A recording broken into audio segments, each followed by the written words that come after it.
Buenas tardes. Vamos a dar comienzo a la charla que teníamos pensada sobre cuerpo, deporte, gimnasia. En esta oportunidad tenemos a Ricardo Trisorio y Mariano Giraldes. Bueno, hoy les comentaba que todos los que estamos aquí nos hemos formado con Mariano, muchos, casi todos también con Ricardo, así que ahora vamos a escucharlos un poco a ellos. Ellos van a exponer algunas ideas y después vamos a dar el espacio para dialogar, intercambiar, lo que fuera. Así que, bueno, arrancás vos. Sí, Ricky. Mariano prefiere que arranque yo y a Mariano le permito eso, digamos. Es el lugar, porque además lo merece con sumísimas creces, digamos, así que no hay ningún problema. Bueno, yo pensé básicamente una cosa muy sencilla y no voy a decir corta porque nunca me sale, o sea que ya ustedes ni me creen, o sea, yo digo, voy a ser corto, ustedes no me creen, no tiene ningún sentido. Trataré de que sea corto. El problema que se me planteó es que al trabajar cuerpo en relación con la gimnasia y cuerpo en relación con el deporte, por lo menos desde la teoría, nosotros esbozamos que es esta teoría de la educación corporal. Lo primero que habría que decir es que para nosotros el cuerpo no es anterior al deporte. Yo tendría que decir eso, y de algún modo eso da para pensar que tampoco es anterior a la gimnasia. Pero voy a tratar de dejar que Mariano plantee esas cosas. Cuando nosotros decimos que no es anterior al deporte, estamos planteando ahí una cuestión que es bastante difícil, por lo menos de entender, sobre todo ahora. Discutíamos recién en el seminario de sujeto, deporte y educación, que según nuestra interpretación, tanto el sujeto como el cuerpo de la educación y por ende de la educación del cuerpo corresponden punto por punto con el sujeto cartesiano y con el cuerpo cartesiano. El sujeto cartesiano es propiamente un yo y es pura conciencia, porque el pienso, luego soy, ¿no? Después de haber dudado metódicamente, es decir, después de haber de algún modo demolido todo saber anterior, queda esto, no puedo dudar de que dudo, y luego soy, sigue sin enganchar el sujeto al saber, sino directamente al ser. Eso, aunque parezca mentira, y lo discutíamos un poquito también, lleva ya desde el siglo XVII hasta acá bastante incólume, pese a todos los cambios que puede haber habido en relación a cómo se piensa el sujeto. Y el cuerpo es igual, el cuerpo se entiende como un cuerpo que es natural, que es, como solemos llamarlo también, primordial. Es un cuerpo que es anterior a todo y es un cuerpo que luego va y hace. Y nosotros entendemos que un cuerpo no puede hacer nada si no hay algo que hacer. O sea que ese algo que hacer precede siempre al cuerpo y no al revés. Esto se puede explicar muy fácilmente diciendo, bueno, nadie puede jugar un deporte, cualquiera sea, el básquetbol, por ejemplo, el fútbol, por ejemplo, si no hay básquetbol y si no hay fútbol. Claramente. Pero bueno, eso nos trae todo un problema con la tradición de la educación física, que sí piensa el cuerpo en términos, si no cartesianos, sí lo piensa en la apertura que abre Descartes, porque Descartes permite, al dejar el cuerpo en la naturaleza y el cuerpo fundamentalmente en la sustancia, digamos, indagarlo ahí, indagarlo en la sustancia, que es lo que hace toda la fisiología del siglo XIX y buena parte del XX, y todavía se sigue haciendo, ahora con métodos menos invasivos, porque las tecnologías permiten otro tipo de acercamiento, pero siempre suponiendo que la verdad de ese cuerpo, la verdad del humano, de alguna manera, está adentro, está en la sustancia del cuerpo. Cuando nosotros decimos, por ejemplo, que no hay ese cuerpo y que no lo hay en relación con el deporte, porque el cuerpo se va a conformar en el deporte, se va a conformar en el básquetbol, se va a conformar en el fútbol, se va a conformar. Claro, tropezamos inmediatamente con la sustancia, porque con toda legitimidad ustedes no podrían decir, esto está, y el cuerpito de tal está ahí, y se llama Enzo Pérez, o se llama tal, o se llama tal. Y eso nos detuvo a nosotros un tiempo largo, digamos, en la enunciación de esto que empezamos a enunciar hace muy poco. Porque bueno, porque tropezábamos con la sustancia y nunca fue nuestra idea negarla a la sustancia, porque no es innegable, claramente es innegable. Digamos, yo pasar por acá y Agustín, eso es sustancia, y en este nivel de la sustancia, dos cuerpos no pueden ocupar el mismo lugar. Y para razonar, como yo estoy tratando de razonar ahora, dos cuerpos tienen que poder ocupar el mismo lugar. Y ese es un problema. ¿En qué sentido entonces yo digo que el cuerpo se conforma en el deporte? Que, lo voy a decir mejor, que el cuerpo que a nosotros nos interesa, lo voy a decir más perceptivamente, el cuerpo que debe interesar a la educación física, según nosotros,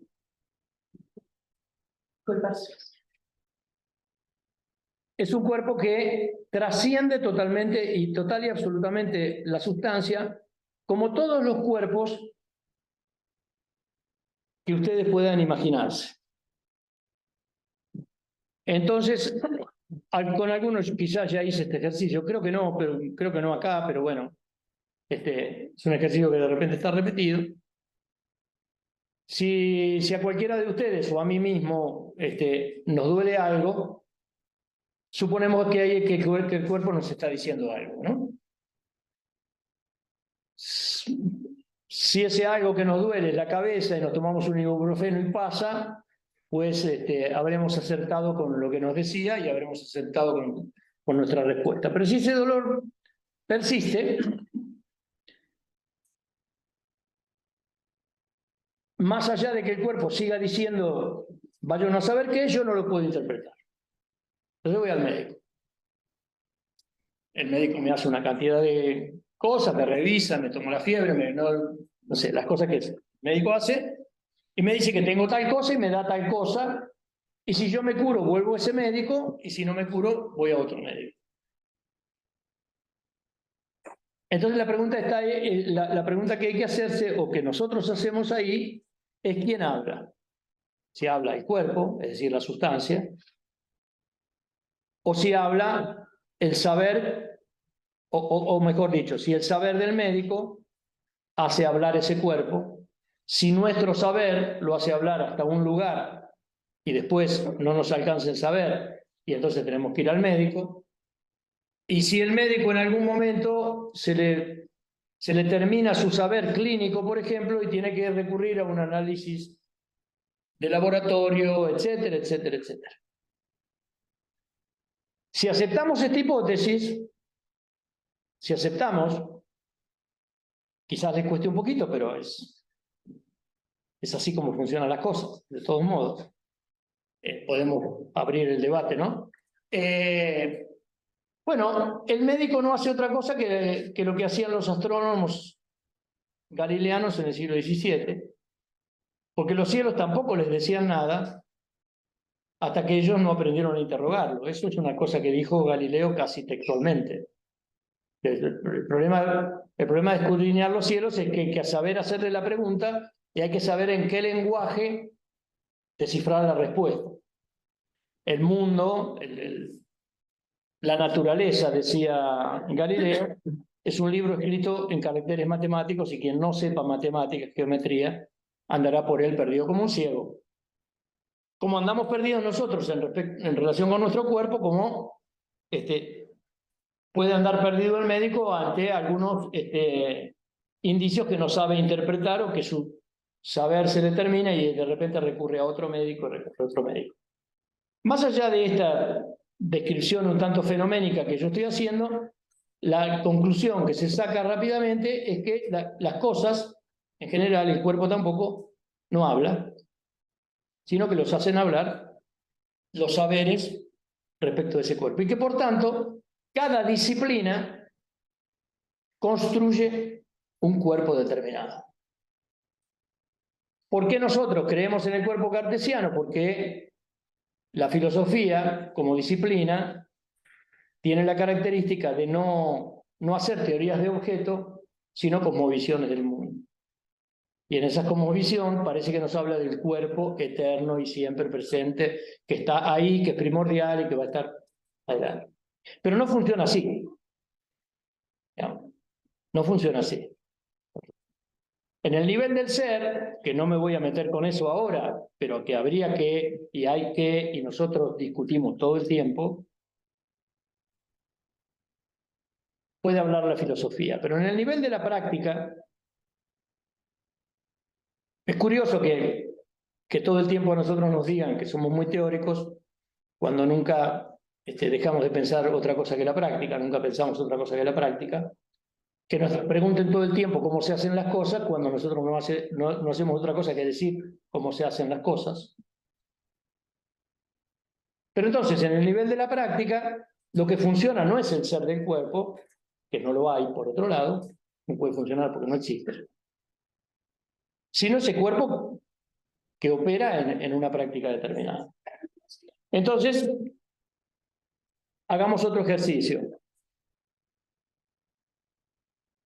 Si ustedes se cruzan con Messi en el supermercado y no saben que es Messi, ¿cómo podrían determinar que es el mejor jugador de fútbol del mundo? No podrían. Quiere decir que la materia, porque ahí está la sustancia de Messi está, pero ustedes no la tienen identificada, no saben que es Messi, no saben que juega al fútbol, no saben nada. Entonces es un señor que está en el supermercado comprando vaya uno a saber qué, y punto. Señor, para colmo, petizo, cabezón, orejudo, es decir, ni pinta de futbolista tiene el míster, entonces no hay modo. Se podrían equivocar si en algún momento, en el sentido común de los profesores sentido común, lo que el sentido común piensa de los profesores de educación física, si le preguntaran entre Cristiano Ronaldo y Messi quién es el mejor jugador, y ustedes dirían, y por el cuerpo de este tipo, este tiene que ser el mejor jugador, pues no, es el otro. Y si están en una cancha de fútbol y alguien les dice, entre estos 22 está el mejor jugador del mundo, pero ustedes no saben absolutamente nada de fútbol, tampoco van a poder identificar a Messi. De modo que el cuerpo que nos interesa es el cuerpo que aparece en nuestras prácticas y que se puede identificar y definir a partir de nuestras prácticas. Y ese cuerpo, lo planteo ahora más circunscripto al deporte, ese cuerpo es en la medida en que responde, no estereotipadamente, porque si respondiera estereotipadamente, claramente no sería el mejor del mundo, ¿no? Perdería. No estereotipadamente a las exigencias de una práctica que le antecede, que es anterior a él. Messi no hace lo que quiere en la cancha de fútbol, hace lo que tiene que hacer como jugador de fútbol. Bueno, ese cuerpo podrá parecer sumamente etéreo, es plenamente observable si uno sabe de deporte y si uno puede analizar con criterios de saber, que para nosotros son los criterios de la ciencia, cualquier partido del deporte que ustedes quieran, que sea. Único modo, por otro lado, de cumplir con algo que está estipulado en nuestro título, que es que podemos enseñar cualquier práctica corporal. Y es imposible que por la experiencia uno sepa básquetbol, handball, pádel, rugby, fútbol, atletismo, no, imposible. Absolutamente imposible. Pero como no nos enseñaron que se puede estudiar, nos enseñaron que para saberlo hay que hacerlo, porque la experiencia, porque porque todo eso, ¿no? Pero en realidad, lo que funciona es que somos gente tan inteligente, valga también para esto de la prima pobre en humanidades y todo eso, somos gente tan inteligente como los historiadores, los filósofos o cualquier otro, si es que queremos ser inteligentes. Si nos vamos a solazar en eso de que somos prácticos y que lo nuestro es el sol y bueno, una elección profesional, yo no la comparto en absoluto. Entonces, digo, hay la posibilidad de que en un mismo cuerpo, una misma sustancia, digamos, convivan para cada caso, es lo mismo que hablábamos del sujeto recién, ¿no? Convivan para cada caso que ese cuerpo se torne sujeto cuando se torna objeto de algo que se dice. Porque sujeto, según el decir de Aristóteles, es predicado, es decir, es lo que se dice. Entonces, ese cuerpo para nosotros es pura acción y ninguna otra cosa. Y se puede demostrar claramente que ni el más alto es el mejor jugador de fútbol, de básquetbol del mundo, ni el mejor formado físicamente es el mejor jugador de fútbol del mundo, ni etcétera, ni etcétera, ni etcétera. O sea, que la posibilidad de la acción que nosotros determinamos para el caso del deporte, porque en general es una acción cuyo objeto está siempre fuera de la acción, o sea, yo pateo la pelota para meter un gol, es a la vez un cuerpo, y yo podría decir, o nosotros decimos, que en la gimnasia el objeto de la acción es la acción, por lo cual me permite pensar en cómo tomo el peso, por ejemplo, si caigo, o cómo elaboro un ejercicio determinado, o cómo me balanceo, sin que el objeto de esa acción sea puramente práctico, porque en los deportes de repente lo mismo vale el gol de Maradona con la mano y el gol fantástico que le hicieron ambos a los ingleses. Entonces, la invitación de esta charla es esa, ¿no? Es decir, es empezar a pensar que el problema del cuerpo cartesiano es que, o sea, el gran problema de Descartes es lo que él llamó partes extrapartes. Y que hace, entonces, que dice esto, que un cuerpo no puede ocupar el lugar de otro cuerpo en el espacio. Si eso es así, en ese nivel, a nosotros no nos dicen ni A ni B. Pero sí podemos decir que en un cuerpo conviven tantos cuerpos como saberes se elaboran sobre esos cuerpos. Y que lo que nosotros tenemos que hacer, lo que nosotros estamos intentando hacer y proponemos que se haga en la educación física en general, es elaborar eso, una teoría de las prácticas. Y que elaborar una teoría de las prácticas es elaborar también una teoría del cuerpo de esas prácticas. Y no cualquier cuerpo. Entonces, no tiene ni sentido seguir pidiendo prestado saberes a la sociología, a la antropología, a la fisiología, a la anatomía, a la bioquímica, a todo el mundo, ni tiene sentido seguir trasplantando los objetos de esa ciencia a nuestra práctica como si fueran objetos de nuestra práctica. O sea, claramente el cuerpo de la práctica del médico es un cuerpo, responde a cierta interrogación, responde a ciertos... Cuando yo voy con la lesión en el hombro, ¿no? El tipo me dice, Y lo que yo pensaba que era el manguito rotador, pero cuando ve el hombre uno siempre piensa que es el manguito rotador, ¿qué otra cosa? Me dice, no, no, es el tendón largo del bíceps. Fantástico, doctor, digo yo, debe tener razón usted, ¿no? Haga, haga como es fisioterapia, bla, bla, bla, y sí, sí, doctor, si usted me dice, haré eso, ¿qué remedio queda? No tengo ninguna posibilidad de discutirlo eso. Ahora, si vamos a trabajar sobre el cuerpo del deporte, sin saber deportes es imposible. Si vamos a trabajar sobre el cuerpo de la gimnasia sin saber gimnasia, es imposible. Termino una cosa de la gimnasia, pero porque la he charlado con Mariano esto y he pasado algunos videos. Les recomiendo que vean los reels. Hay una gimnasta que se llama Kathleen Ohashi, la deben conocer por ahí, una gimnasta artística, que en un momento tuvo una lesión muy grande y engordó mucho, y cuando volvió el entrenador, era gimnasta de la selección americana, el entrenador le dijo que no tenía más cuerpo de gimnasta. Bueno, miren a la piba gorda, la piba dejó la selección y se fue a la gimnasia universitaria, salió campeón absolutamente de todo.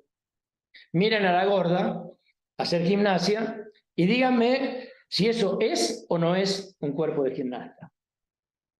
Por el solo hecho de que le muestro el cuerpo de cuando era flaquita y le muestro el cuerpo de cuando era gorda, y díganme por qué el entrenador dice una tontera tan grande como perdiste el cuerpo de gimnasta. Bueno, si el cuerpo lo vamos a determinar por la sustancia es una cosa, y si lo vamos a determinar por el saber es otra. Eso.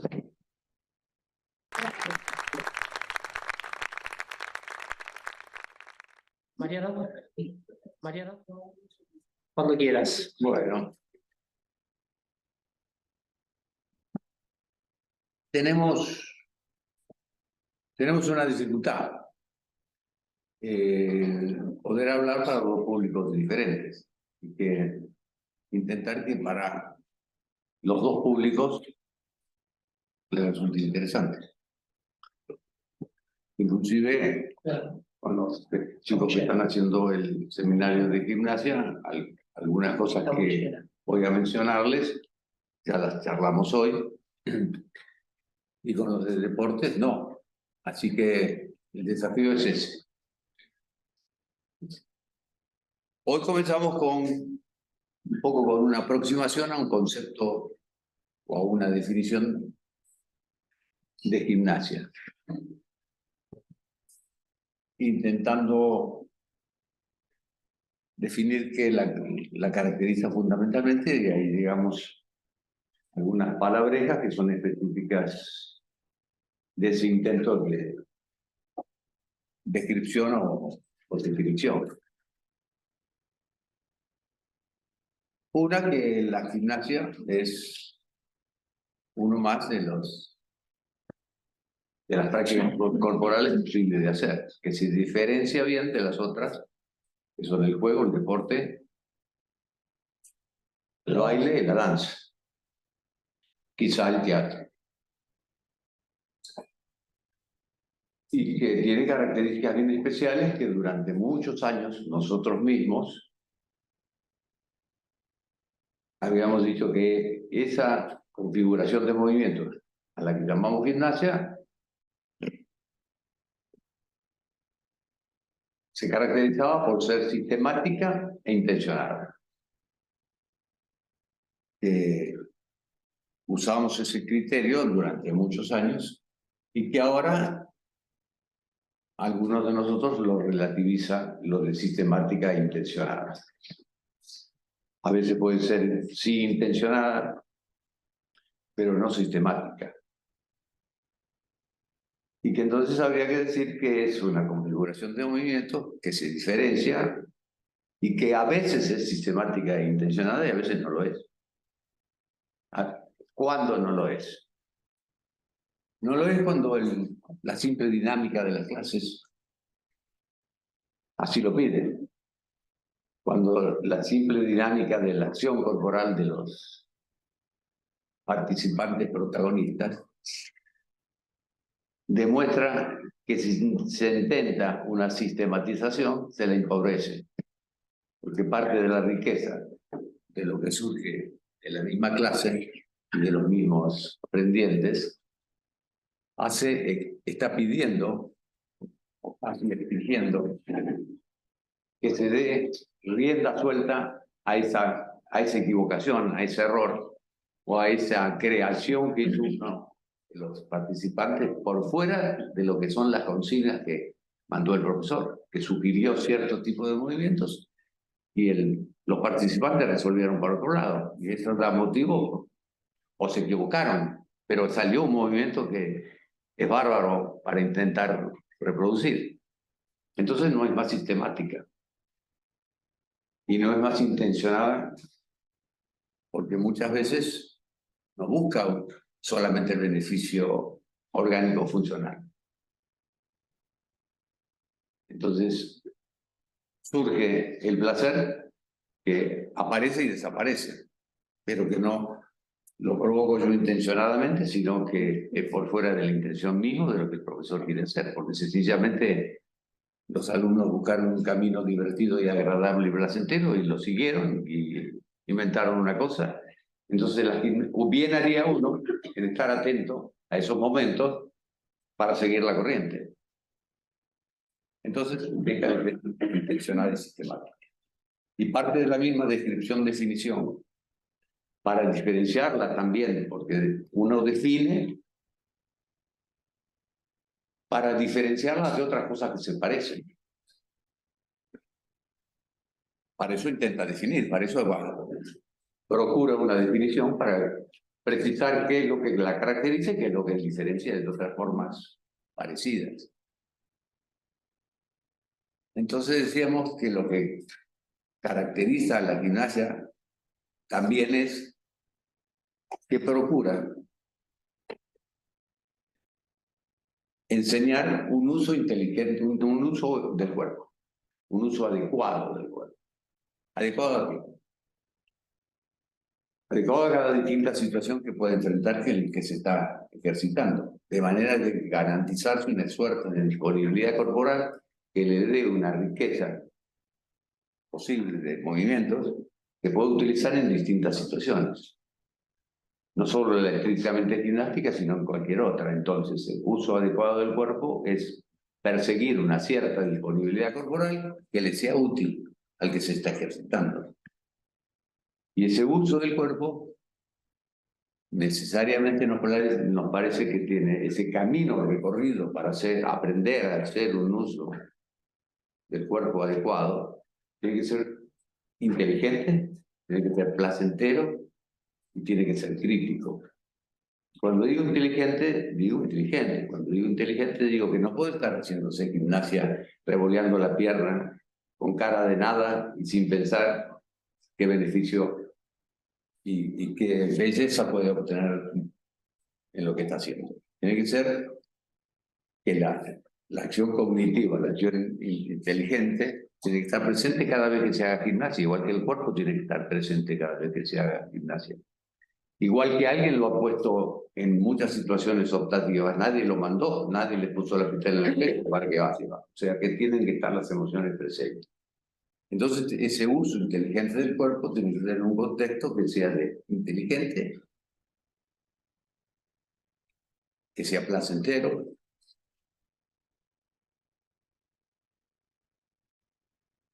y que sea crítico.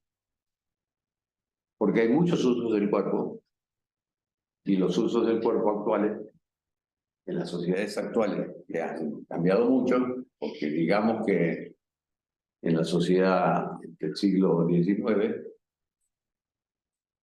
se transformó la narración, la narrativa, se transformó en información.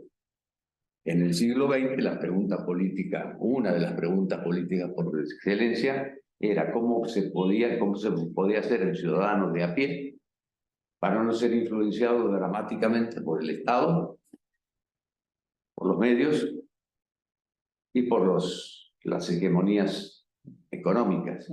¿Cómo hacía un ciudadano común, como como hacía un participante de la clase de gimnasia común y corriente, para no ser influenciado por esos tres grandes poderes que marcaban el rumbo acerca de qué era lo que había que hacer con el cuerpo. Entonces, a esa posibilidad de incidencia de esos tres grandes circuitos de poder, hay que mirarlo con ojos críticos. Y en las sociedades actuales, en el siglo XXI, todo lo informativo del siglo XIX y lo del siglo XX se ha transformado en que ahora el dominio y el control pasa por la influencia de los algoritmos, o sea, de la inteligencia artificial por medio de algoritmos. Y sucede que los algoritmos no dicen la verdad sobre el sujeto. Los algoritmos marcan cuáles son los errores que cometió el sujeto. Por ejemplo, marcan que se equivocó en dar tanta información sobre sí mismo para que después lo bombardeen con propuestas que también implican propuestas corporales, que no tienen nada que ver con lo que es más conveniente para él. Entonces, crítico en el sentido de que las sociedades en que vivimos no tienen una propuesta de acciones corporales significativas y con sentido para los seres humanos, para los sujetos, sino que plantean una utilización del ser humano que tiene que ser revisada, en ese sentido crítico. Y hablamos también, en esa definición, hablamos también de que las gimnasias deberían significar un equipamiento para la vida. Un equipamiento para la vida. Equipamiento en el sentido de que cada participante pueda aprender a cuidar su vida y pueda aprender a ejercitarse. A ejercitarse de tal manera que la relación que teja con el cuerpo, con su cuerpo, la relación que teja con el cuerpo de los demás, con los contextos que le toca vivir, significa un cuidado y un respeto por su vida, y que signifique este cuidado y ese cuerpo, que signifique un equipamiento para vivir de la mejor manera posible. Que sea capaz de sostener a lo largo de toda su vida en una especie de gestión corporal. Y esa especie de gestión corporal y ese equipamiento para la vida, y ese cuidar de su existencia, que sea un proceso que le sirva para conocerse mejor. Que no sea en balde ese camino vital que recorre. Que ese equipamiento para la vida, que esa formación para entrenarse mejor, para ejercitarse mejor, para perseguir caminos de mayor bienestar y de mayor conciencia de los contextos que lo influyen, ese camino implica una introducción en el conocimiento de sí. Y también reside ahí parte del valor de la gimnasia que pensamos como posible y adecuada. Y por último, pensamos también que es muy difícil que un sujeto en soledad llegue a esos criterios. Si hablamos de un sujeto, hablamos de un sujeto que va a acceder a sus mejores posibilidades cuando está en contacto con otros, cuando sea un ser humano entre otros sujetos, que solo, siguiendo un camino individualista, un clásico de las sociedades actuales, no es lo más recomendable. Y que para recorrer y transitar este camino requiere seguramente de un maestro del cuerpo. Porque solo en soledad no va a acceder a recorrer ese camino. Va a fracasar. En algunos casos el fracaso en ese equipamiento para la vida puede costarle la vida, simplemente porque ignora cosas. Y no hay duda que, yo al menos no tengo duda de que hay adolescentes que ignoran montones de cuestiones y sujetos adultos y niños que deberían empezar el camino de la preservación de la vida, de su vida, desconocen cosas. Entonces van a necesitar a alguien que los ayude en ese sentido. Y ese alguien es el maestro del cuerpo, o uno de los alguienes es el maestro del cuerpo. También puede ser un libro, o puede ser una película, o puede ser otros maestros. Pero nosotros tenemos la responsabilidad.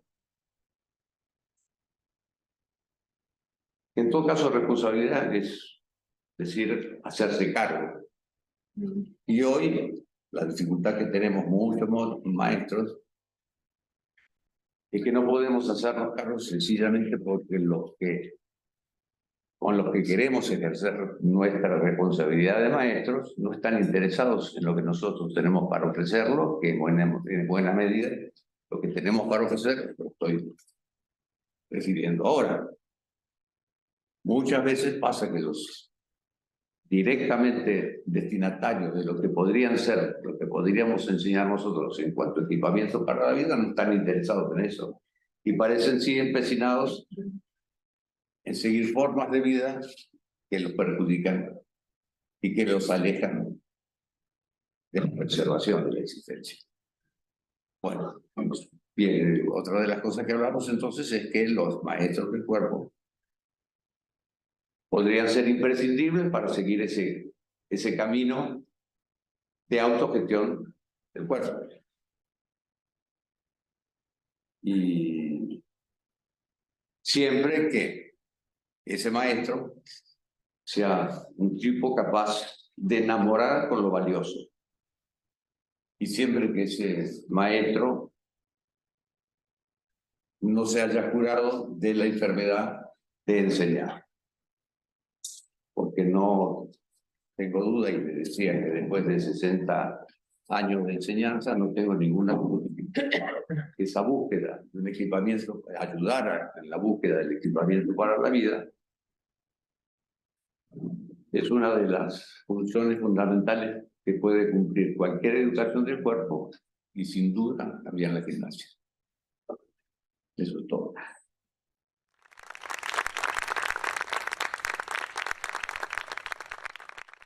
Bueno, vamos a dar espacio al intercambio. Preguntas, no sé, lo que ustedes quieran. La conversación. Sí, dale. Mariano, me tomo una idea que también habías comentado en la mañana, que decías que en algún momento de la clase, por algo que acontezca, esa sistematización puede desaparecer. Comentabas que se puede entender la gimnasia como una configuración de movimientos que a veces pueden intencionar y sistematizar, a veces. Si esta sistematicidad tiene un quiebre, se corta, no está más, esa práctica sigue siendo gimnasia, vas a hacer otra cosa. ¿Qué pasa en esa práctica corporal en particular? Que empezó siendo gimnasia, aconteció algo y esa sistematicidad se rompe. Que se rompe por un ratito. Podríamos pensar también como una flexibilidad de abordar un emergente. Sin duda. Con esas palabras exactas que dijiste. Sin duda. Se rompe por un ratito porque conviene a la estrategia superior que tenés vos.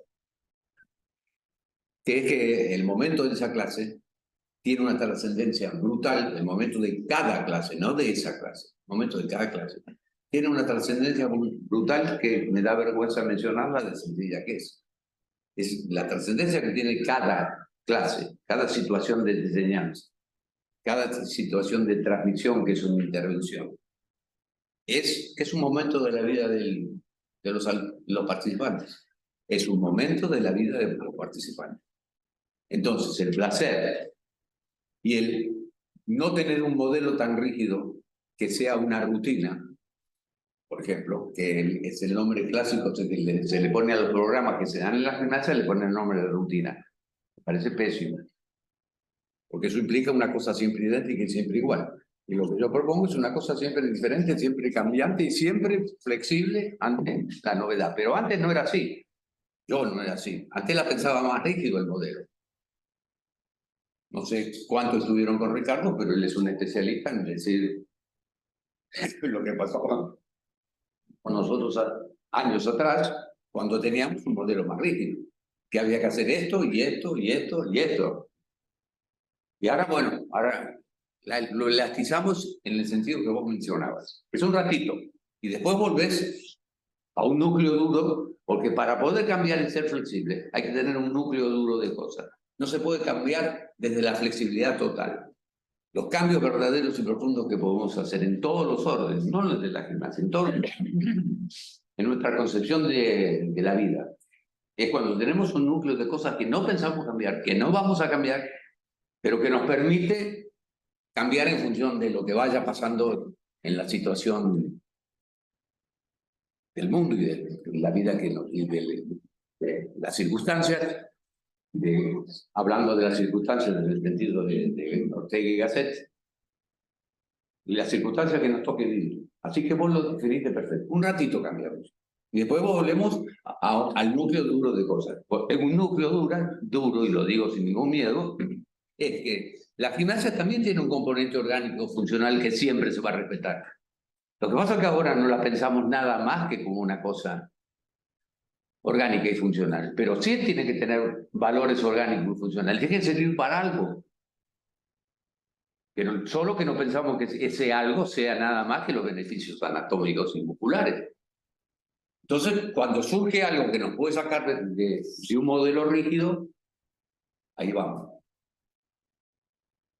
Siempre pensando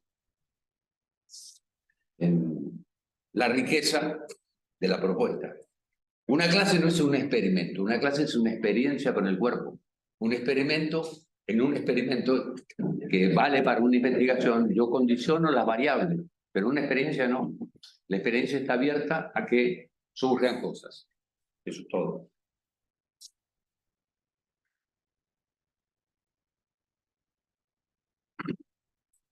¿Alguien más? A mí me surge preguntar, a cualquiera de los dos, esta relación de por ahí el deporte y la gimnasia, con esto de que, bueno, se podría utilizar la gimnasia para algún momento de la práctica deportiva,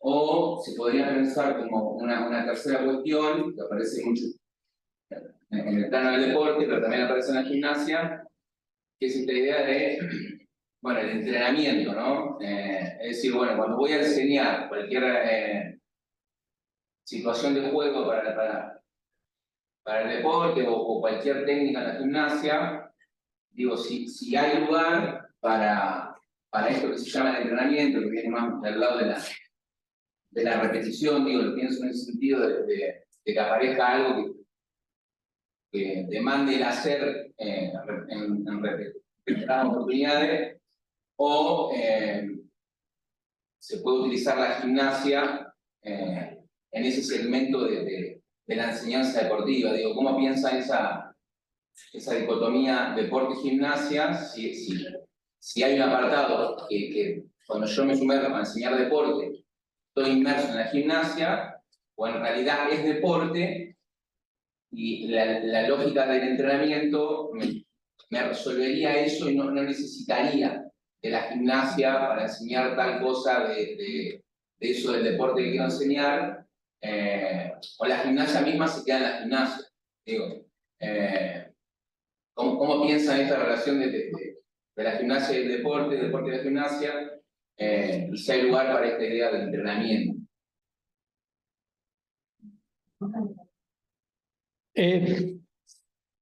Diría Lacan, el mensaje le vuelve al sujeto del otro en forma invertida, porque esa es una confusión que introduje yo acá, digamos. Esa confusión que vos estás planteando es una cosa que la dije yo en algún momento. Es interesante para ver la dinámica. Sí, yo no pienso más así. Yo pienso que la gimnasia es la gimnasia y el deporte es el deporte, y que si yo estoy entrenando, Si estoy haciendo gimnasia, estoy haciendo gimnasia. A ver, no porque uno no piense que de repente en el entrenamiento del deporte no puede haber cierta, que es lo que Mariano acaba de, digamos, problematizar de algún modo, cierta sistematicidad, en eso nos planteamos nosotros, cierta sistematicidad y cierta intencionalidad. Lo que pasa es que ahora, digamos, para nosotros la acción se dirige afuera o a la propia acción. Esa es una diferencia que ya la hacía Bode, yo la encontré en el texto de Bode, estoy hablando del principio del siglo XX. Él decía, y a mí me pareció maravilloso, en la gimnasia el objeto es la propia acción. Y en el deporte nunca vas a encontrar exactamente eso. Y menos como yo estoy pensando en entrenarlo ahora, digamos. El entrenamiento es propio del deporte. El entrenamiento es propio del deporte. Cuando nació el deporte, nació el entrenamiento. Antes se entrenaba para distintas cosas, pero digo, el deporte es un juego que requiere entrenarse. Está desde el principio, desde mediados del siglo XVIII. Pero, y para mí la gimnasia es otra práctica, tiene otras características, Mariano las plantea, digamos, y plantea también otra relación con el cuerpo. En todos los sentidos, ¿no? Porque si yo estoy corriendo con Enzo una pelota, él es marcador de punta, yo soy un wing, y a mí cuántas pulsaciones tenga, cuántas deje de tener, si me estoy ahogando, yo primero voy y meto el gol o le gano la pelota y después pienso. Y la gimnasia plantea otra cuestión, digamos, regula el goce de una manera diferente, ¿no? El deporte es una regulación del goce, pero lo regula de un modo. Y la gimnasia lo hace desde otro lugar. Entonces, me parece que si en algún momento yo mismo dije esto que vos estás diciendo, yo creo que me equivoqué, que me equivocaba mucho. O por lo menos ahora no lo podría pensar así. Digamos. Cuando pienso los ejercicios, digamos, para entrenar en un deporte, pienso en situaciones del juego, y cuando pienso en los ejercicios de la gimnasia, no pienso en las situaciones del juego, porque no hay situaciones del juego. Hay, en todo caso, acciones a resolver. Y eso puede ir, qué sé yo, no sé, desde una vertical o un flick-flack a un abdominal o a un balanceo o a un... A mí me parece que lo que cuestionaba Mariano recién es que cuando nosotros decíamos sistematicidad e intención, era una intencionalidad y una sistematicidad que justamente no daba lugar a la emergencia. ¿Por qué? Y bueno, porque si suponte el pibe hacía una pregunta y estábamos en el medio de la resistencia, se me iba a carajo la resistencia. Entonces, es decir, ya no sabía mucho qué hacer. Digo, no, porque yo tengo que mantenerlo corriendo, digamos, acá, a mí me pasó 1000 veces eso. Tengo que mantenerlo corriendo, pues si hablamos. Bueno, ahora eso se maneja desde otro lugar y eso no significa que los pibes no vayan a correr, no vayan a salpicar. Los pibes, digo, los adultos también, ¿no? Pero es esto. Es decir, cuando yo veo profesor de educación física no sabe salpicar, problema gímnico. Claramente es un problema gímnico. Y no saben salpicar. O cuando vos ves gente que corre mucho, pero que corre muy mal. Hay un problema gímnico.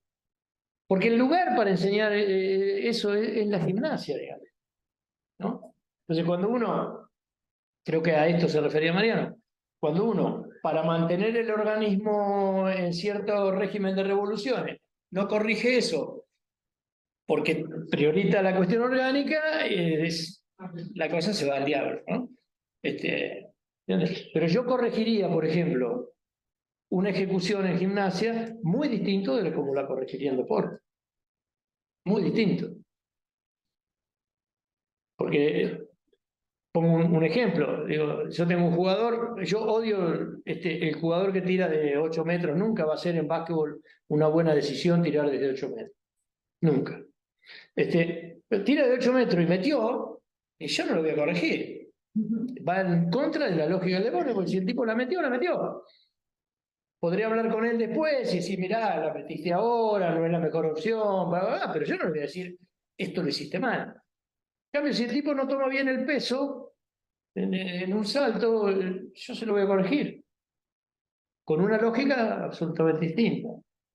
Es lo que puedo contestarte yo. Escuchemos a Casado. Ahora. ¿No?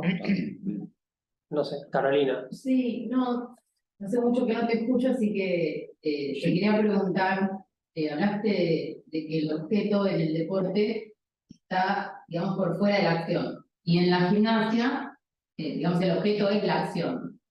Y después dijiste que el cuerpo en el deporte podría ser, digamos, dos cuerpos estar en el mismo lugar, esto de la materia.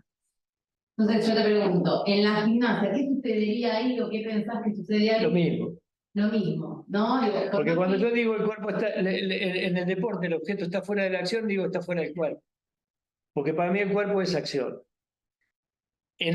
Poco completo la respuesta a Pablo. O sea, cuando yo trabajo en gimnasia, trabajo sobre mi cuerpo, trabajo sobre mi acción. Esa acción en la gimnasia, que va a tener efectos orgánicos, claramente los va a tener, en el deporte también los va a tener, ¿no? Pero yo estoy preocupándome por cómo hago, ¿no? O sea, hay un lugar estético, por ejemplo, que de repente en el deporte puede estar y puede no estar, porque hay otra efectividad. O sea, le metió el gol con la mano en la rodilla, metió el gol con la rodilla. No, bueno, acá no, acá hay una cosa para que yo justamente pueda pensar mi cuerpo. Claro, Ahora, mi cuerpo no es, esto también era lo que decía Mariano, mi cuerpo no es la sustancia, sino es acción. Y esa acción va a convocar sin duda al organismo. Lo va a convocar. Porque si yo estoy trabajando, y lo mismo ahí tenés la rutina, si yo estoy trabajando sobre el salticado, ¿no? ¿Cuál es el límite de la repetición? Bueno, yo puedo estar poniendo a lo mejor un objetivo aeróbico además, pero el objetivo es que aprenda a salticar y eso requiere una repetición y esa repetición va a plantear una cosa sin necesidad de caer en la rutina de que tenemos que cumplir los 10-15 minutos para que hagan lo aeróbico, ¿no?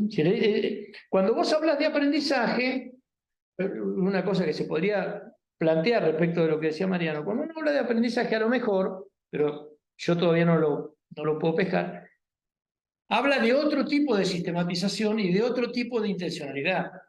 Entonces, a lo mejor, la intención que yo pueda tener cuando hablo de aprendizaje implica considerar al sujeto ahí y cuando no hablo de aprendizaje, ¿no? Entonces, acá sistematizo solo por la cuestión orgánica y muscular y estoy acá, y acá estoy atendiendo a que el ser humano es mucho más que eso, digamos. ¿No? O sea, es otra cosa. Y que es esa acción la que va a convocar al orgánico y no lo orgánico lo que va a hacer la acción. Digo, cuando yo digo fuera y dentro de la acción es fuera y dentro del cuerpo, ¿no? Porque para mí el cuerpo de los profesores de educación física solo lo ves en la acción. Nosotros lo observamos y lo estudiamos en la acción. Yo voy a ver una clase de gimnasia y veo lo que hacen ahí, voy a ver una clase de danza y veo lo que se hace ahí, y voy a ver... ¿no? Y claramente uno distingue cuando alguien hace danza, cuando alguien hace gimnasia, cuando alguien hace deporte. Son cuerpos diferentes que aparecen ahí. Todos. Bueno, uno dice, no, pero siempre es Carolina Martínez. Sí, pero Carolina Martínez cuando hace gimnasia es una cosa, cuando hace deporte es otra cosa. ¿No se entiende? Sí, hay como un medio ahí, ¿viste? Que todavía lo estoy pensando, por eso te lo recibo, pero Sí. no es la sustancia, Nosotros también. no es la sustancia materia y no es el cuerpo de la acción. Hay algo ahí en el medio que queda ahí, porque por eso hablamos de topes óseos y un poco nos organizan algunas cuestiones de la práctica, no nos hacen partir desde ahí. Claramente ya no somos los que partimos de una pura exclusividad intencional orgánica. Por eso, esto que decía hoy, lo pensamos distinto. Pero, nada, todavía hay algo como hoy dijiste esto de en el deporte, digamos, el objeto está, digamos, por fuera. En cambio, en la gimnasia, la acción es el objeto. ¿No existe esta diferencia de, bueno, capaz que ahí se podría rastrear esa diferencia que, bueno, por lo menos a mí me sigue. ¿Cómo puedo salpicar mejor? ¿Cómo puedo salpicar mejor? ¿Cómo puedo salpicar mejor? ¿Cómo puedo hacer esto? ¿Cómo puedo hacer? Nosotros estamos pensando cosas, ¿no? Es decir, por ejemplo, bueno, ¿cómo puedo saltar con menos energía? Claro, ¿Cómo puedo lograr un mejor reparto de los tonos? ¿Cómo, no? Digamos, ese tipo de cosas. Ahora, eso que vos decís en el medio, yo creo que Mariano lo dice bien.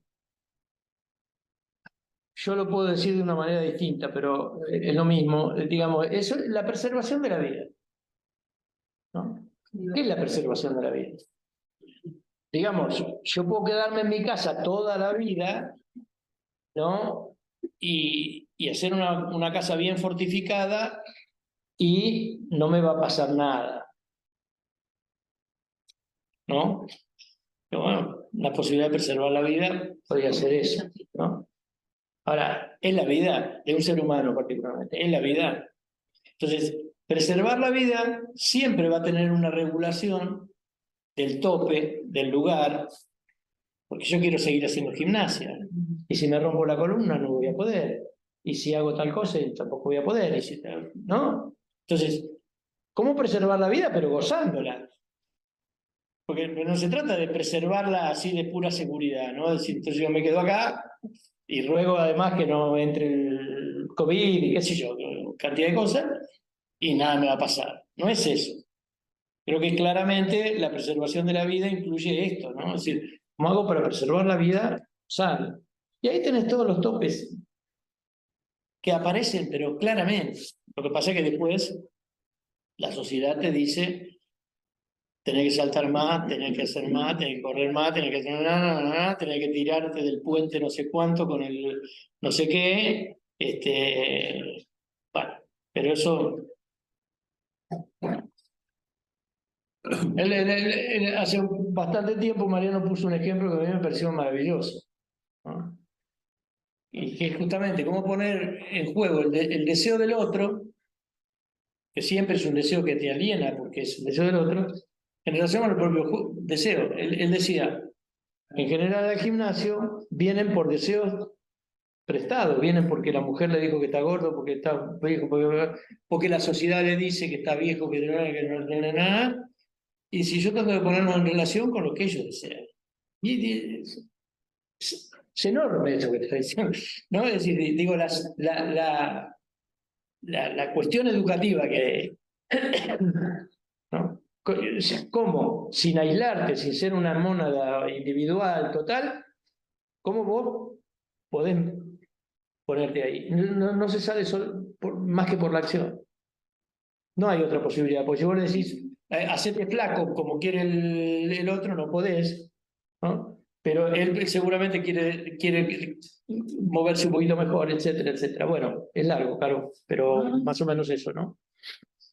Yo quería comentar que yo no podría ser la gimnasia un complemento del deporte, o sea, sobre todo en algún momento de la clase. O sea, yo no me especializo en deporte, pero yo lo veo más en relación al cuidado del cuerpo del deportista. Yo tengo muchos estudiantes en escuelas futbolistas y no saben por ahí hacer la entrada en calor, ¿no? Esto de no dedicarle al final la vuelta a la calma, no les gusta estirar. Y veo que los clubes los rompen porque los exprimen, se nota, o sea, por lo que ellos te cuentan, bueno, entrenan todos los días, no tienen la cultura de estirar, o sea, el hábito. Y ahí es cuando para mí la gimnasia tendría que ser. Y de hecho me acuerdo, bueno, yo desde los años hice danza, y en la danza se usaba mucho el pilates, ¿no? Para mejorar, bueno, por lo que bueno. Y así lo veo un poco con el deportista. O sea, el pilates, incluso creo que hay varios deportistas que lo practican. Sí. Lo veo como... Ah, viste, o sea, yo lo veo como un complemento, porque inclusive tener mejor movilidad, claro, eso va a hacer que repercuta en su práctica para mejor. O sea, yo por eso pienso que tendrían que, más allá de las diferencias marcadas que tienen, tendrían que en algún momento también complementarse. Yo lo veo así. Se pueden complementar. Sí, a ver, me parece que son mundos distintos. Y me molesta un poco lo de complemento. No te gustó la palabra como. Sí. Porque me estás diciendo que pero no son iguales para mí, es marcada la diferencia. Lo que plantea No, pero al estoy de decir que son acuerdo. complementarias, una cosa viene como refuerzo de la otra. Como que podrían en algún momento encontrarse, a eso me refiero. ¿No? Esto de que un deportista tenga el hábito de hacer estiramientos musculares, ya sea stretching. ¿Y por qué pensás que los estiramientos musculares son de la gimnasia? Y son las técnicas proyectivas, o sea, el pilates, el No, yoga, pero digo, el estiramiento muscular es del músculo, no es de la gimnasia.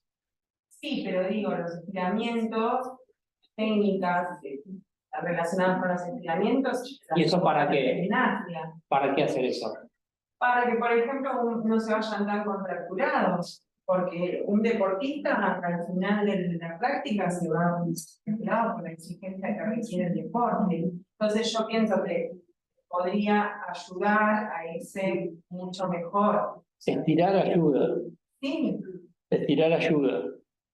En el deporte, en la danza, cuando salí de bañarte, temprano a la mañana, pero no veo por qué vos decís estirar y decís gimnasia, no hay una sinonimia. Gimnasia es lo que hicieron con él hoy. claro, bueno, pero. Pero hicieron solo, perdóname, ¿pero hicieron solo estiramiento? No, movilidad articular también, por eso. Movilidad articular, fuerza, de repente aprendieron cosas, salpicaron. Y es como, ahí es donde se pueden encontrar. Lo que pasa es que si haces lo que vos decís, vos decís, no sé, en tu escuela no, pero en todas las escuelas hacen eso, nada más. O sea, los hacen estirar un rato y le dan la pelota después. Bueno, Siempre es eso, el complemento es eso. Hace mucho que se hace. claro, pero digo, tal vez se podría pensar alguna técnica de gimnasia, como el pilates, que lo hacen los futbolistas, varios deportistas, y para mejorar en lo deportivo. Ahí es donde yo para mí tienen un punto de. Hay que ver si ahí no queda supeditada una con otra. No, para nada quise decir eso, ¿no? Para mí cada una, o sea, tiene su importancia. Pero vos, perdóname, vos decís, en una misma clase que estiren y después hagan deporte, o que hagan clases de gimnasia y hagan clases de deportes. No sé, bueno, generalmente se hace separado. Porque Conozco. yo no tengo ningún inconveniente en que alguien haga básquetbol y pilates. Pero digo, una entrada en calor, de movilidad articular, bueno, una entrada en calor que. Pero no es gimnasia. Lo digo. Está bien, pero no me estás escuchando. O sea, vos. Pero no me estás entendiendo. A lo que voy es una entrada en calor que no es la gimnasia. Pero después, ¿por qué no hacer un ratito la clase de técnica de pilates? Porque eso es un problema que tiene la gimnasia hoy. El problema que no se enseña gimnasia, que no sabe gimnasia, una de las particularidades, o es gimnasia deporte, que es lo que hablamos hoy temprano mañana, o se usa algo de la gimnasia para el deporte, entonces Claro. le quita valor a la que creo que va por ahí un poco, le quita valor a las prácticas, es un problema. Ya. Yo entiendo que el pilates es bueno y eso, el problema es como bueno, es para el deporte, entonces le quita valor a lo que es la gimnasia. ¿Me explico? Es una problemática.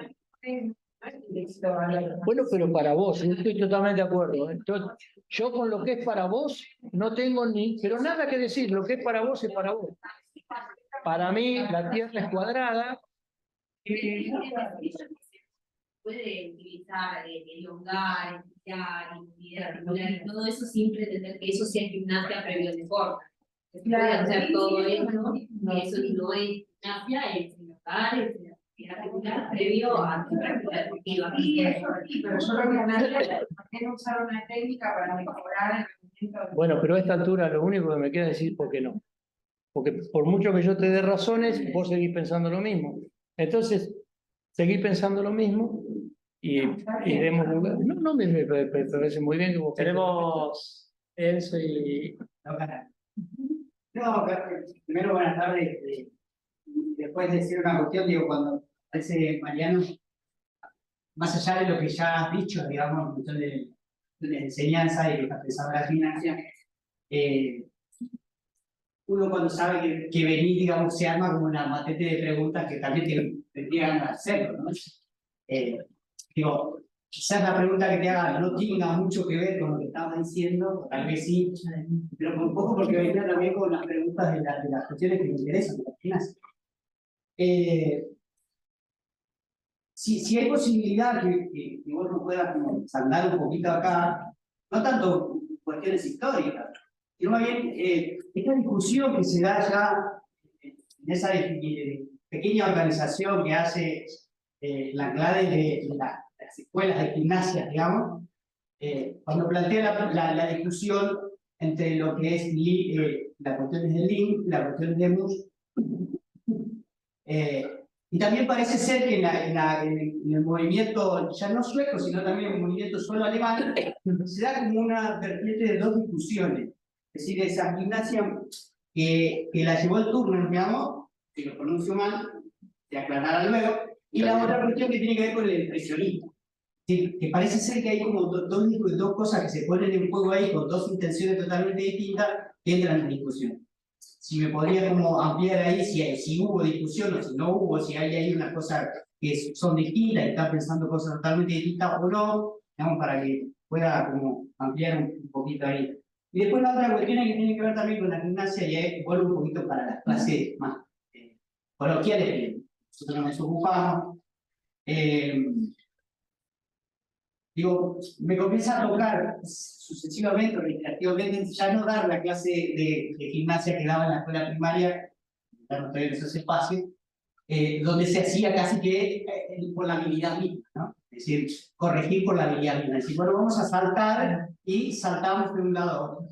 Y trabajar ahí, en su momento yo hacía cuestiones técnicas, es decir, bueno, para saltar tenés que saltar de este modo, etc. Digo, ahora cuando lo estás pensando en esta sistematicidad e intencionalidad, digo, ¿no se podría pensar también la gimnasia por otros elementos que no sean solo las cuestiones técnicas en ese trabajo? Y por último, la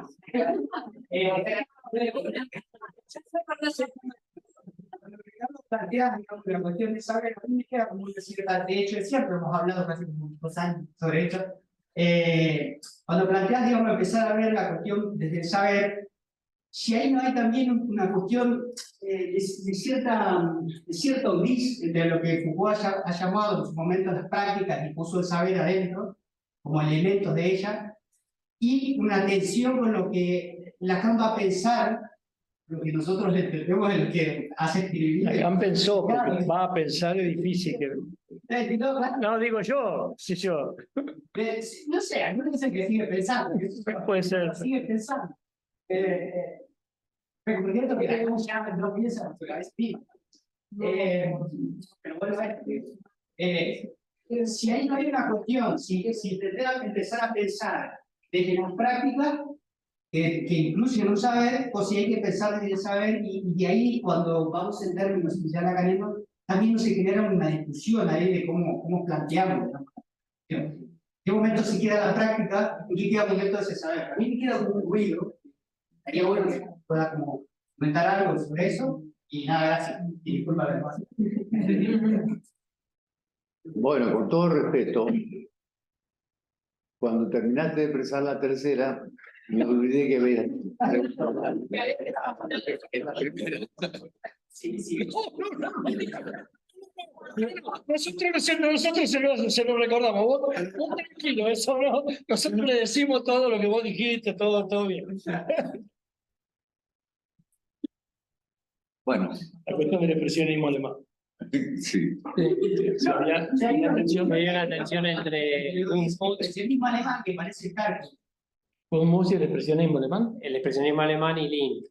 Y lo que es Sí. el primero, lo que va a plantear, digamos, Mus, digamos, es su idea de gimnasia. Y ahí no hay una cosa como que se está pensando diferente, digamos. Sin duda. Igual se miran en ese caso sí, Con una influencia, con una influencia común que Link dejó en el mundo de la gimnasia. Las sugerencias de Gudmunds pasaban por lados totalmente distintos, entre otras cosas porque pensaban en sujetos distintos, uno de otro. Uno trabajaba más en relación con todo lo que podía hacer la gimnasia escolar, y el otro pensaba que Napoleón venía avanzando con sus soldados para invadir Suecia. Entonces, el objetivo de su gimnasia era preparar gente que pudiese defender Suecia. La gimnasia era totalmente distinta porque los objetivos eran distintos. Y era una relación distinta, pero no sé si por ese lado venía tu pregunta. La primera. Sí, no, saber cuáles eran los debates que se estaban dando ahí, digamos, o puedan saber. Seguramente tenemos herramientas que eso. Para saber cuáles eran las discusiones, cómo si pudiste visualizar en los estudios que has hecho, incluso cómo se planificaba su clase, cómo pensar, cómo lo estaban estudiando. ¿Cómo? ¿Cuál es la en esos estudios que has hecho, sí. Podría decir uno que nosotros hemos leído, ¿qué encontrabas ahí, digamos, en esta cuestión de, bueno, está avanzando, vamos a preparar para la guerra? Bueno, a ver cómo eran las clases, qué tienen los ejercicios, cómo se lo planteaban. Tanto uno como el otro, creo. Bueno, para que tengas una idea, el caballo de saltos que se usó posteriormente en el turno que decís vos, el caballo de saltos era una muestra que lo que se utilizaba era un aparato gimnástico que tuviese utilidad funcional para lo que se estaba preparando a los soldados. Después fue el hijo de Link el que sistematizó los ejercicios de una manera diferente y con objetivos también diferentes. El que ordenó un poco la propuesta del padre, que eran propuestas pensadas específicamente para preparar gente apta para pelear, para ser soldados. Y en el caso de Gudmunds era totalmente distinto, porque el objetivo era cómo formar educativamente a los jóvenes alemanes. Por eso le decía hoy a los chicos que uno de los primeros libros sobre gimnasia que se escribió fue el que escribió Gudmunds sobre la gimnasia para la juventud. Así que eran diametralmente distintas las propuestas de uno y otro. Y las discusiones que tenían estrictamente entre Alemania y Suecia no es para el lado que yo dirigí mi lectura, porque entre otras cosas no sé si existe un registro de esas discusiones de ese momento entre ellos dos, aunque eran bastante contemporáneos uno del otro. Pero las discusiones, si existieron en el que los públicos a los que estaba dirigida una y otra gimnasia eran totalmente distintas. Y los objetivos de uno y otro eran totalmente otros. Eso era lo que vos preguntabas. Cuando planteas esta cuestión, perdón si me... Última. Claro, que si no Dale. te como monotemático. Cuando planteas esta cuestión escolar, ¿es porque está pensando directamente en la escuela? Porque también está la división en el deporte escolar. Sí, claro. Él estaba pensando en la escuela, en los jóvenes para la escuela. Link no. Claro. Pero además no entiendo por qué metes al expresionismo alemán, porque el expresionismo alemán es del principio del siglo XX. Y Gudmunds es fines del 18 y principio del 19, y Link es entrado del siglo XIX. No, claro, pero estoy planteando una discusión entre lo que puede ser, digamos, Gudmunds con el expresionismo alemán en el mismo tiempo, sino cuestiones teóricas, ¿cómo se da? No, hay un siglo de diferencia, ¿cómo al mismo tiempo? Pero lo que digo es que la corriente expresiva de poder que hay.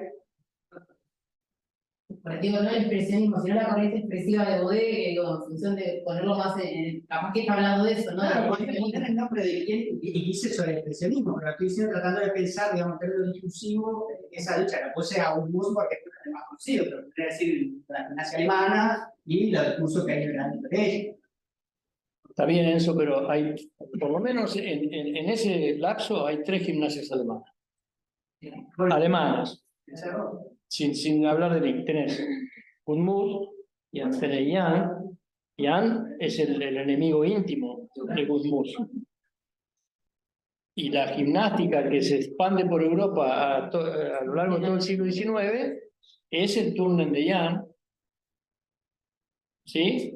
Y en Suecia, paralelamente, está la de Link, y la de Link recién es retomada por los reformadores de la gimnástica a fines del siglo XIX. Por eso te digo, y el expresionismo alemán es posterior a eso. Entonces, por eso te digo, ahí hay una mezcla diferente, pero me parece que igual la respuesta es correcta. O sea, si se piensan sujetos diferentes, se hacen gimnasias diferentes.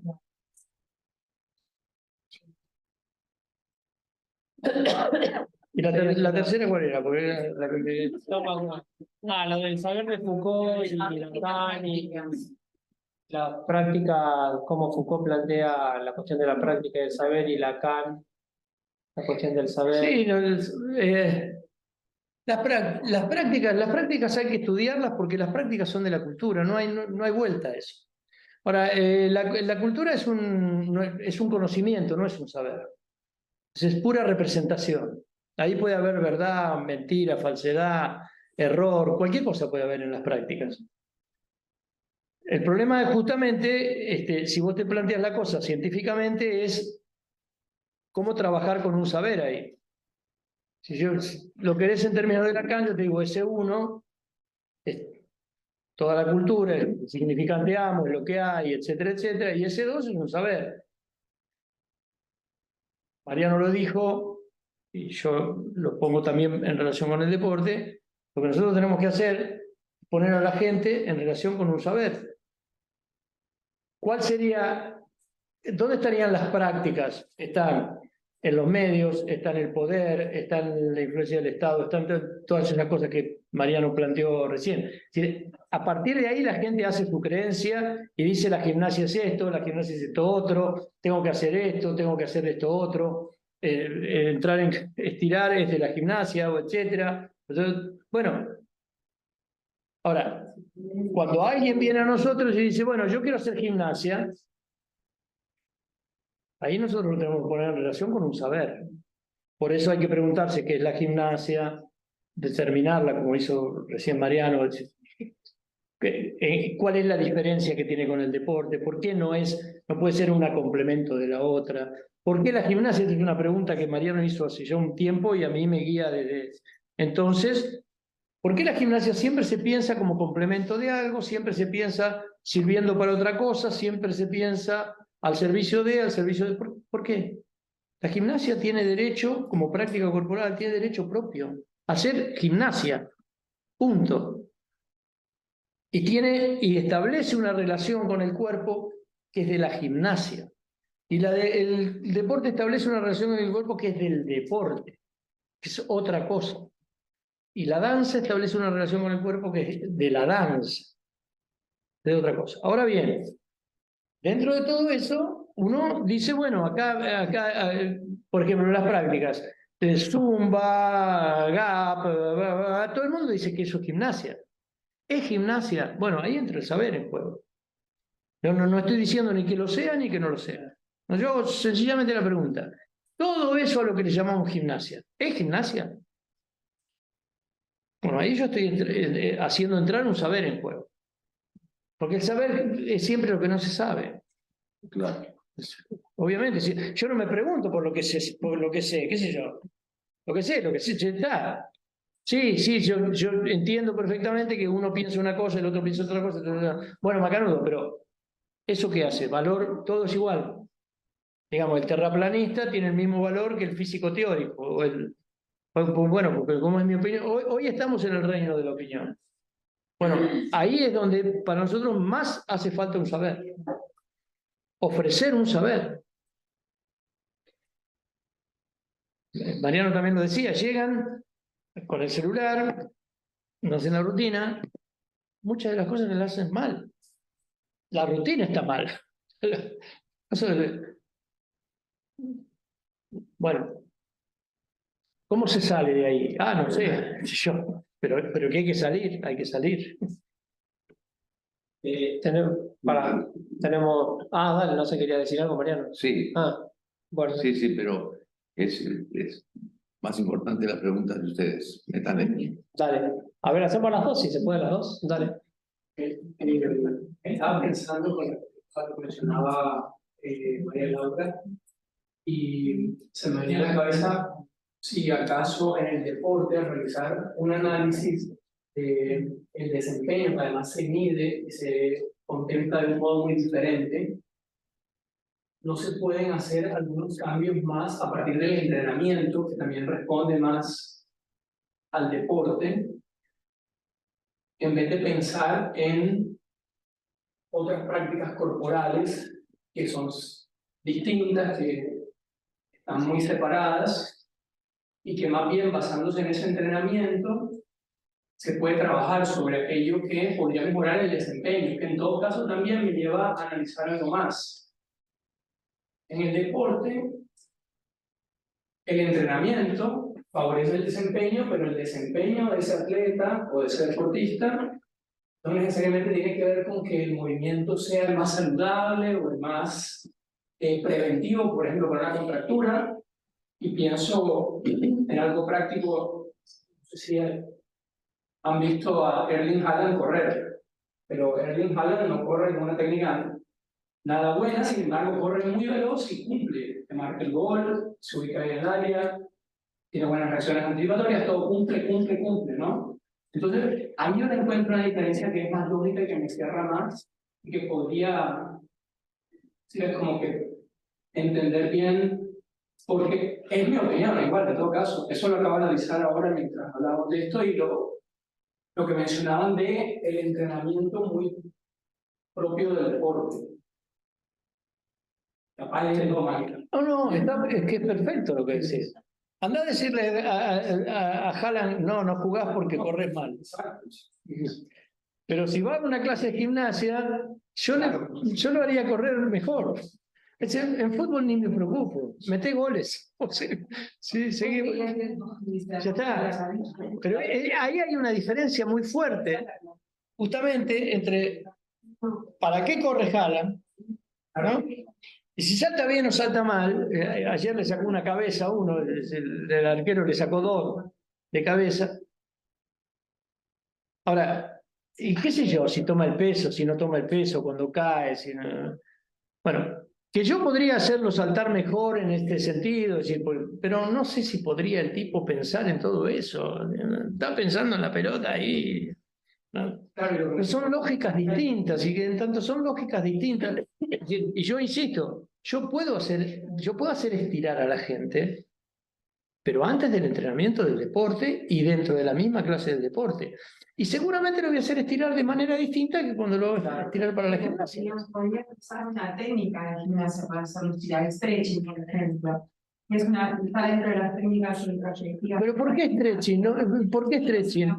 Yo digo, estira, María Laura, estira, el punto. Entonces yo le digo, mirá, por ejemplo, estiraría muchísimo los isquiocrurales porque el tipo va a patear, suponete, porque va a patear. Y no me preocuparía tanto por los brazos, porque en cambio en la gimnasia yo tengo que pensar en todo el cuerpo. No solo porque se va a ejercitar, sino porque es todo el cuerpo. ¿No? Entonces, no importa si lo va a usar más, si lo va a usar menos, hay otra lógica, ese es el problema. Entonces, cuando estirás en deporte, estirás en deporte. Cuando estirás en gimnasia, estirás en gimnasia. Es distinto, es como lo mismo. Yo digo, bueno, hacemos saltar a la gente, ¿no? Y entonces eso es gimnasia. No, si yo lo hago saltar al rebote, no solo es deporte, es básquetbol. Más claramente, y si lo hago saltar para pegar un remate de voleibol, es voleibol. Y sí, pues bueno, pero salta. Sí, salta, sí. Pero el salto en la gimnasia es otra cosa. Ese es el punto. Ahí está lo que decías que está por fuera de la acción o en la acción. O dentro de la acción. El objetivo, uno es ganar. Ayer escuchaba una entrevista que le hacían a Julio Velasco, ¿no? Bueno, el objetivo es ganar. En algunos momentos, por ejemplo, como en el atletismo, puede pasar que como saben que no van a ganar, el objetivo que se ponen es superar su marca. Entonces, pero es en eso, por ejemplo, en ese deporte, y porque pueden ahí... A ver si ganan después, para ver si después ganan, Sí, digamos. pero puede ser el momento donde decir, bueno, ahí sí podría ser sobre mi acción, pero que puede ser algo así específico como el atletismo, o podría ser como superar mi puntaje en la... Pero en lo otro, no, porque el objetivo nunca va a ser eso, porque el objetivo es ganar, y si yo puedo hasta hacer trampa para poder ganar, entonces ahí está cuando es fuera de la acción y cuando es en la acción. Como que ya está, la lógica cambió. Está bien. No se puede ocultar. La última, ¿puedo? Para que va Octavio. No, yo quiero preguntar. Digo, si uno, por ejemplo, se acerca a un club, te contratan como profe, y suele pasar que el club del profe se limite como la preparación física. Entonces vos tenés que hacer la entrada en calor, un trabajo, se le puede decir como preventivo, y después, bueno, la parte de educación al final. O sea, cuando uno estaba con la carga teórica de educación corporal y pensaba en ciencia del deporte, desde el deporte, ¿qué estrategia de intervención, de enseñanza como profe podés pensar cuando tu rol se sitúa por fuera de la enseñanza del deporte? Entonces, ¿cómo se imagina que se puede combatir eso si es que hay que combatir la enseñanza ahí o quedamos más supeditados a entrar en calor? No sé si se entiende la pregunta. Yo pensaba en esta función de enlace de la teoría y la práctica, hace función. ¿Para mí? Sí. Bueno, eso es lo que hay. Lo que hay hoy en los clubes es un entrenador que se supone que sabe de lo técnico-táctico y un preparador físico y el cuerpo se cinde totalmente en el rendimiento orgánico y el rendimiento deportivo. Para nosotros eso no tiene sentido. Un avanzado en ese sentido es Mourinho, digamos. Mourinho plantea que tiene un staff y que todo el mundo trabaja para que la gente juegue mejor al fútbol o juegue mejor el sistema que él plantea de fútbol, y él dice que Faría, que es el preparador físico, no es su preparador físico, forma parte de su staff y es un cotécnico. Yo trabajé años con Armando de los Santos así, yo no era el preparador físico, nosotros entrenábamos juntos, ¿no? Entonces, ¿cómo se puede...? Bueno, a mí me parece que eso es un problema que trajo todas las teorías del entrenamiento deportivo, pensando que el rendimiento se marca por lo orgánico, digamos. Yo creo que no es así. Yo creo que no es así, y se pueden dar miles de ejemplos de tipos que saltan así, bajan 20 rebotes, porque saben bajar rebotes, tipos que no corren. Bueno, Messi se da el lujo de descansar, lo dijo él. Yo prefiero quedarme en el partido porque se puede descansar mientras juega al fútbol. Juega al fútbol. Y eso es saber, eso es puro saber. No lo hace cualquiera.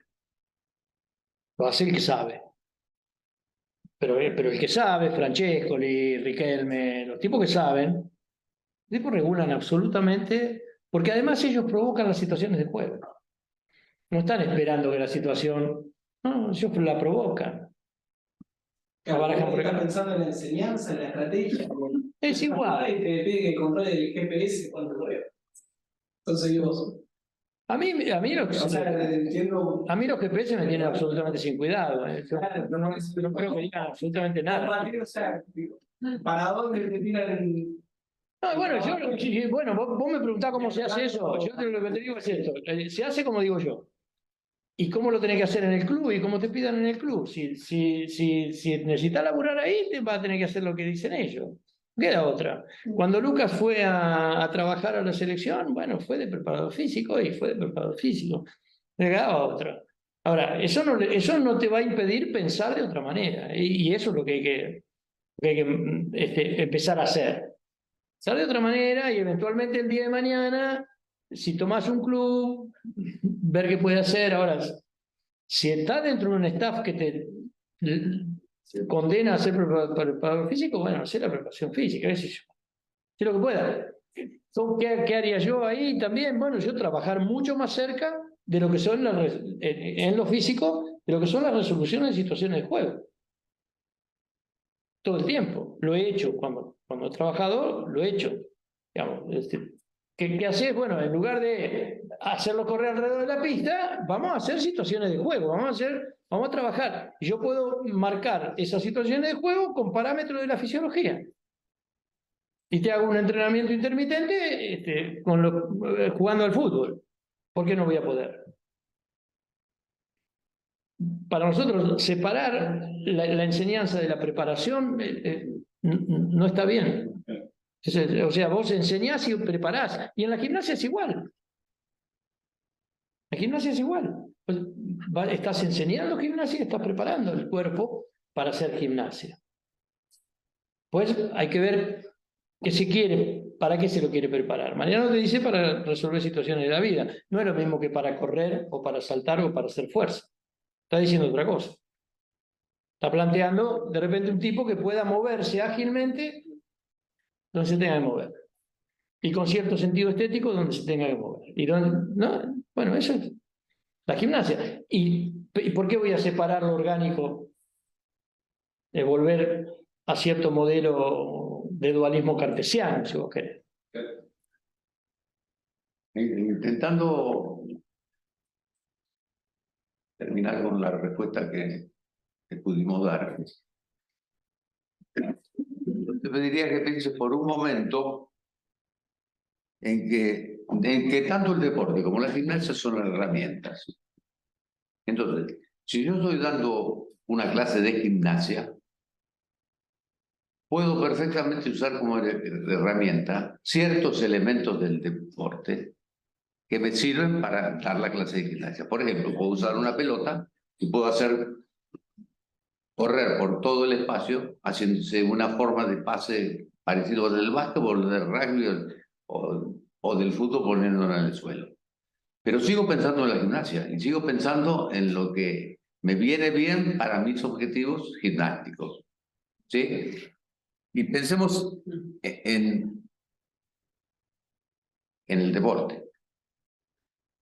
Yo puedo estar enseñando el deporte concebido, por un momento concebirlo como herramienta. El deporte es una herramienta en función de la formación de los sujetos que están ahí presentes. Entonces, si el deporte es una herramienta, yo puedo usar cualquier técnica de la gimnasia, que fuera lo que vos preguntabas, cualquier técnica de la gimnasia que me venga bien para formar a ese deportista, pero yo estoy pensando en deporte. Yo estoy dando una clase de deporte y estoy usando una herramienta que es la gimnasia para conseguir determinadas cosas, que no se lastime o que mejore su rendimiento. Pero es una herramienta, nada más que eso. En un caso uso la herramienta para un objetivo preciso que aprenda gimnasia, y en el otro caso uso la herramienta para un objetivo preciso que aprenda deporte. Pero no es complementario. En todo caso se ayudan mutuamente. ¿Sí?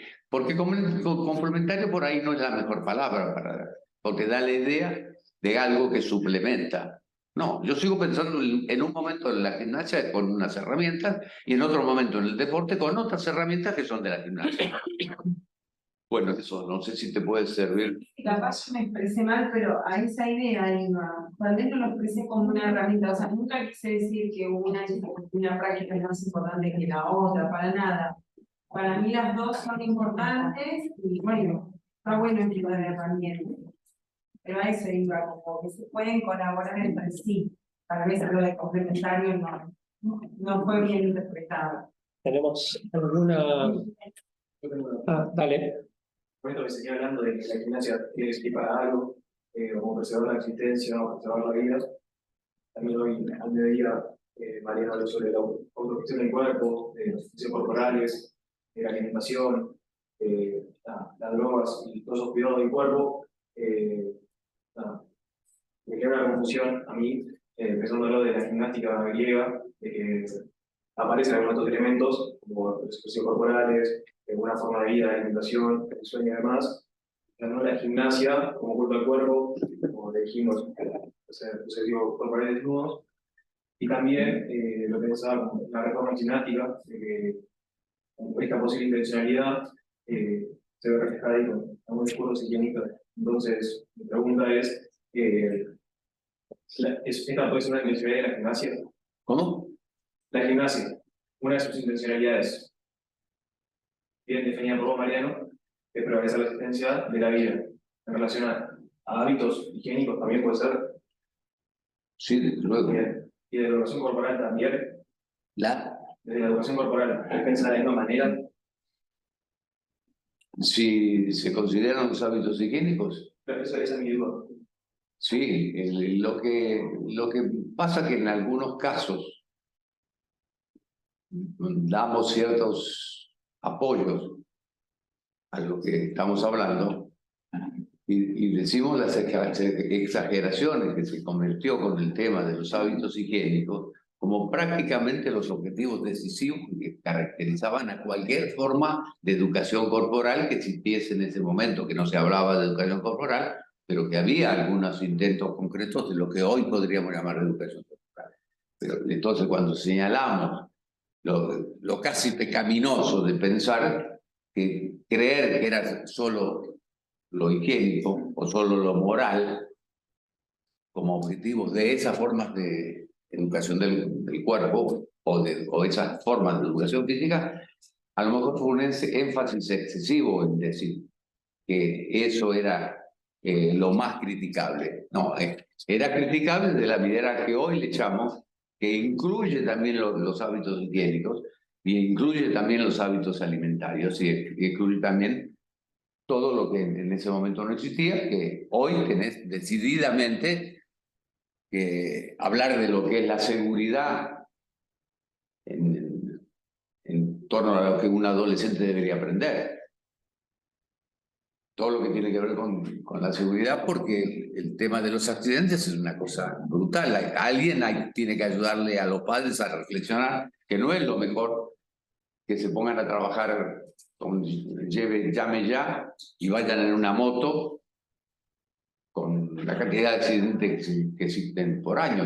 Así alguien tiene que ayudar a reflexionar sobre el tema de la seguridad. Y lo mismo sucedía en el caso de la higiene o de la alimentación o del sedentarismo o de las cosas que son candentes hoy. En cualquier forma de educación corporal que pienses, esos temas deberían estar incluidos en las discusiones que se puedan producir. Sin creer tampoco que es lo medular de eso. Pero sí debería incluirse, sí. Y además, sin confundir, Joaquín, higiene con hábito higiénico, que son dos cosas muy distintas. La higiene como rama de la medicina es una cosa, el hábito higiénico. Pero eso, digamos, tiene que ser claro en ese punto, porque si no, no hay crítica posible, digamos. Si la crítica tiene que ser siempre en bloque, la crítica no puede mirar el intersticio. Entonces, por ejemplo, a mí no me preocupa tanto la cuestión alimenticia, la verdad. Pero nunca le voy a decir comete 10 huevos fritos por día, porque no tiene ningún sentido. ¿Sí? O dale a la sal, que total no importa, ¿no? Entonces digo, a mí me parece que cuando la gente, yo conozco alguna, vive casi para pesar lo que va a comer, ¿no? Y pesa lo que va a comer, y va a comprar alubia al mercado central porque la alubia es, vaya a saber qué, ¿no? Bueno, todo lo que sea vivir para una obsesión, a mí me parece malo. Ahora, eso no significa entonces que tire la chancleta y diga, no me importa, me acuesto a las 7 de la mañana y me remamo todas las noches y como un animal. No tiene nada que ver. Son cosas muy distintas. Entonces, una cosa es la higiene, como se planteaba a principios del siglo XX, fines del siglo XIX, donde el objetivo de la educación física era la higiene y era la salud de la población. Y otra cosa es trabajar por la salud de cada uno de cada alumno, ¿no? Ya no es la población. No, yo no estoy estableciendo estadísticas, porque para la estadística, por ejemplo, vieron que fue terrible lo del COVID. Bueno, en el COVID casi no murió gente. Desde un punto de vista estadístico, casi no murió gente. Creo que llegó al 0,5% de la población mundial, siendo una pandemia. En la estadística, sobre 7.000 millones, 700.000, ¿qué son? Nada. O 7 millones, ¿qué son? Nada. ¿Me entienden? Ahora, para mí una vida vale lo que 7.000. Yo no trabajo estadísticamente, yo trabajo probabilísticamente. Entonces digo, bueno, mira, estás comiendo mal, ¿no? Hoy no se le puede decir a nadie que es gordo, palabra, pero hay gente que es gorda. ¿Y qué hay que decírselo? Porque, ¿y cuándo para mí alguien es gordo? Cuando se mueve mal. No es un problema de peso, de esto. Pero si alguien se mueve mal, voy a tener que decir, mira, estás queriendo hacer esto y no estás pudiendo. ¿Y por qué no se lo vas a decir? Ahora, eso no es entrar en la higiene del oficiólogo del siglo XIX. Eso es prestar atención al sujeto que tenés adelante y a cada uno de los sujetos que tenés adelante. ¿Está? Podés decir, controla tu peso o el peso te controlará a vos. Por ejemplo. Tampoco vas a hacer un tratado de alimentación, pero podés hacerlo, pensar con una muletilla, podés hacerlo reflexionar sobre algunas cuestiones que son importantes. Y hablando de lo de estadístico que decía Ricardo, que fama, Stalin dijo, un asesinato, muere una persona, es un asesinato. Si mueren 7 millones es estadística. O sea, si matamos a uno es asesinato, si matamos 7 millones es estadística. ¿Alguien más? Bueno, nos sacamos la hora del cóctel, ya estamos.